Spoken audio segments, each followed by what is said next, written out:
Morning बच्चों। आज मैं आपको ईवीएस का लेसन 8 सोर्सेस ऑफ वाटर के बारे में आपको पढ़ा रहा था। अब मैं आपको नेक्स्ट जो सोर्सेस हैं उसके बारे में बताऊंगा। Hand pump. अब हैंड से मतलब हाथ, पंप से मतलब खींचने वाला, यानी कि हाथ से खींचने वाला pump. Hand pump is used for bringing water from beneath of the earth and it's used almost in every house in the world. Hand pump का प्रयोग जमीन की गहराई से पानी खींचने को प्रयोग करते हैं।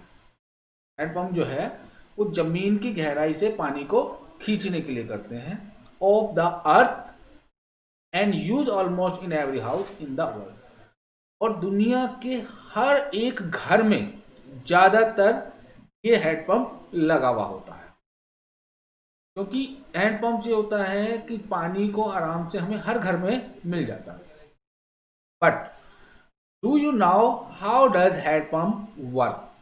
लेकिन क्या तुम जानते हो हैंडपंप कैसे कार्य करता है? There are many reason of hand pump working. बहुत से कारण हैं हैंडपंप के वर्किंग करने के, उसके काम करने के। Since starting water pump from ancient time, पुराने समय से ही पंप को पानी से खींचा जाता था, पहले से ही। Water pump work under the principle of pressure theory. पानी का जो पंप का काम है वो हमेशा प्रेशर थ्योरी यानी कि दबाव थ्योरी पर ही टिका हुआ होता है। यानी जब हम किसी चीज को प्रेस करते हैं, प्रेस करने के बाद वो ऊपर की तरफ आता है। देयर आर टू स्टिक, इसमें दो स्टिक होती हैं। One is top side and other the bottom side. एक टॉप साइड में होती है और दूसरी बॉटम साइड में होती है, यानी कि तली में। Which is seal by the wall, और उसकी सील को वॉल्व किया जाता है, यानी कि एक वॉल से उसको ढक दिया जाता है। वैन विद हैंड प्रेशर, और जब हम उसे हाथ से प्रेस करते हैं तो टॉप स्टिक रीज अबाउ, और जो ऊपर की स्टिक है वो ऊपर खिंचती है। And take some water but, और कुछ पानी लेता है। बट लेकिन bottom stick with the seal by the tight wall, लेकिन जो तली की स्टिक होती है वो एक वॉल से सील की होती है। Sorry, does not send it again to wall, लेकिन दोबारा से हम उसको अगेन वॉल नहीं करते, क्योंकि अतः वाटर विल रीच आउटसाइड, पानी बाहर की तरफ पहुंच जाता है। And after we can use this water, और फिर हम उस पानी का प्रयोग करते हैं। तो ये तो हेड पंप का था कि हेड पंप का प्रयोग हम किस तरह से करते हैं। इसमें दो स्टिक लगी होती हैं जिसको हम एक नीचे की तरफ और एक ऊपर की तरफ, जब हम ऊपर की तरफ करते हैं तो पानी बाहर आता है, और जब नीचे की तरफ करते हैं तो वो प्रेशर बनता है। यानी कि ऊपर खींचेंगे तो प्रेशर, नीचे खींचेंगे तो पानी, फिर हम उस पानी को यूज करते हैं। दूसरा है आपका पाइप वाटर, यानी कि पाइप के द्वारा पानी को प्राप्त करना। अब वो किस तरह से है? फ्रॉम वाटर ट्रीटमेंट प्लांट, यानी कि प्लांट के लिए पानी को ट्रीटमेंट करना। Water travel through smaller main, और वाटर जो है वो उस पाइप के जरिए स्मॉलर से मेन में आता है। Flow into the network of pipe in our town and city, और उस पाइप के नेटवर्क के द्वारा वो हमारे कस्बों में, शहरों में पहुंचा जाता है। यानी कि जो पाइपलाइनें बिछी होती हैं, पाइपलाइन के द्वारा ही वो पानी शहरों में घुसा आता है, कभी इस जगह कभी उस जगह। तो इस तरह से वो पानी को घरों घरों में पहुंचाया जाता है पाइप के जरिए। वो एक पाइप को दूसरे पाइप से, दूसरे पाइप को तीसरे पाइप से, तो इस तरह हर जगह पर पाइपलाइनें बिछा दी जाती हैं, जिससे वो पानी हर शहर से दूसरे शहर, दूसरे शहर से कस्बों में पहुंचाया जाता है। All the water that then flow into our home, और सभी तरह का पानी फ्लो इनटू आवर होम, हमारे घरों में पहुंचता है, each of the drinking water quality, जो पीने के योग्य बनाया जाता है। In some areas it can take up to week for the water to get from the treatment work to our home and more chlorine, यानी कि कुछ क्षेत्र ऐसे हैं जिसमें उस पानी को हफ्तों में या कम में पहुंचा जा सकता है। From the treatment work home and the more chlorine, जो क्लोरीन को ज्यादातर करके, क्लोराइन मतलब उस पानी को साफ करके भेजा जाता है। Be added to ensure still clean when come our tap, और जब तक वो साफ नहीं होता तब तक वो टैप में नहीं आता, यानी क्लोरीन के द्वारा उस पानी की सफाई की जाती है, उसके बाद वो हमारे घरों में पहुंचा जाता है। Sources of irrigation, sources of irrigation यानी कि सिंचाई के साधन, यानी खेतों में जो पानी पहुंचा जाता है वो किस तरह से पहुंचा जाता है।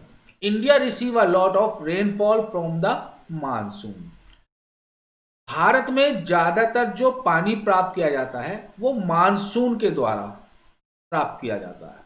लॉट ऑफ रेनफॉल यानी कि भारी वर्षा के द्वारा मानसून से पानी को प्राप्त किया जाता है। But it is not evenly disturb, लेकिन ये ज्यादातर इवनली, ज़्यादातर डिस्ट्रीब्यूटेड रहता है, यानी कि इतना डिस्ट्रीब्यूट नहीं रहता जितना हमें चाहिए।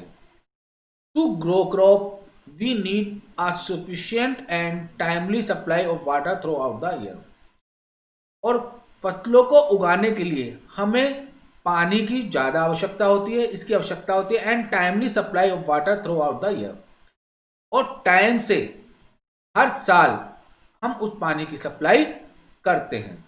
This is possible on through irrigation, जितना कि हमें उसकी जरूरत होती है।